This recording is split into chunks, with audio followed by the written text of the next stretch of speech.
ಮಾಡಿದ್ರು ಏನಂದರೆ ಒಂದು ವಿಷಯ ಪ್ರಸ್ತಾಪ ಮಾಡಿದ್ರು. ನಾವು ಯಾಕೆ ಪ್ರತಿ ಶನಿವಾರ ಸ್ವಚ್ಛತೆ ಮಾಡಬಾರ್ದು ಅಂತಂದ್ಬಿಟ್ಟು ನಮಗೂ ಅದಿತ್ತು. ಚಿಕ್ಕಮಗಳೂರು CEO ಇದ್ದಾಗ ಸ್ವಚ್ಛ ಶನಿವಾರ ಅಂತಂದ್ಬಿಟ್ಟು ನಾವು ಪ್ರಾರಂಭ ಮಾಡಿದ್ವಿ. ಪ್ರತಿ ಶನಿವಾರ ಸ್ವಚ್ಛತೆಗೆ ನಮ್ಮ ಶ್ರಮದಾನವನ್ನು ಕೊಡೋದು. ಸೊ ಈ ತನ್ಮೂಲಕ ನಮ್ಮಲ್ಲಿ ನಮ್ಮ ಸುತ್ತಮುತ್ತ ಇರುವಂಥ ವಾತಾವರಣವನ್ನು ಸ್ವಚ್ಛವಾಗಿಟ್ಕೊಳ್ಳೋದು ನಮ್ಮ ಇದಾಗಿತ್ತು.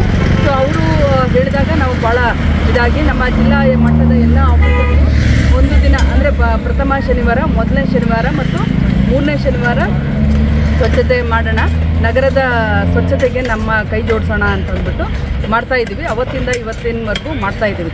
ಸುಮಾರು 1-2 ತಿಂಗಳಾಯಿತು. ಸೊ ಅವತ್ತಿನಿಂದ ಎಲ್ಲ NSS ಬೇರೆಯವ್ರನ್ನ ಎಲ್ಲ ಇನ್ವಾಲ್ವ್ ಮಾಡಿಕೊಂಡು ಮಾಡ್ತಾಯಿದ್ದೀವಿ.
ಈ ಒಂದು ಸ್ವಚ್ಛತಾ ಕಾರ್ಯಕ್ರಮ ಹಿರಿಯರ ಮಾರ್ಗದರ್ಶನದಂತೆ ಜಿಲ್ಲಾಧಿಕಾರಿಗಳ ನೇತೃತ್ವದಲ್ಲಿ ಅಪರ ಜಿಲ್ಲಾಧಿಕಾರಿಗಳು, CEO, ತಹಸೀಲ್ದಾರು, ನಮ್ಮ ನಗರಸಭೆ ಕಮಿಷನರು ಈ ಥರ ಎಲ್ಲ ಸದಸ್ಯರ ಹಾಗೂ ಸ್ವಯಂ ಕಾರ್ಯಕರ್ತರ ಸಹಕಾರದೊಂದಿಗೆ ನಡೀತಾ ಇದೆ.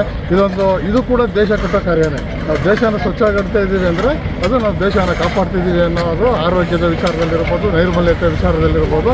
ಈ ಥರ ಕಾರ್ಯದಲ್ಲಿ ಎಲ್ಲರೂ ಭಾಗಿಯಾಗಿದ್ದಾರೆ. ಅವರಿಗೆಲ್ಲರಿಗೂ ನನ್ನ ನಮನಗಳನ್ನು ಸಲ್ಲಿಸ್ತೀನಿ.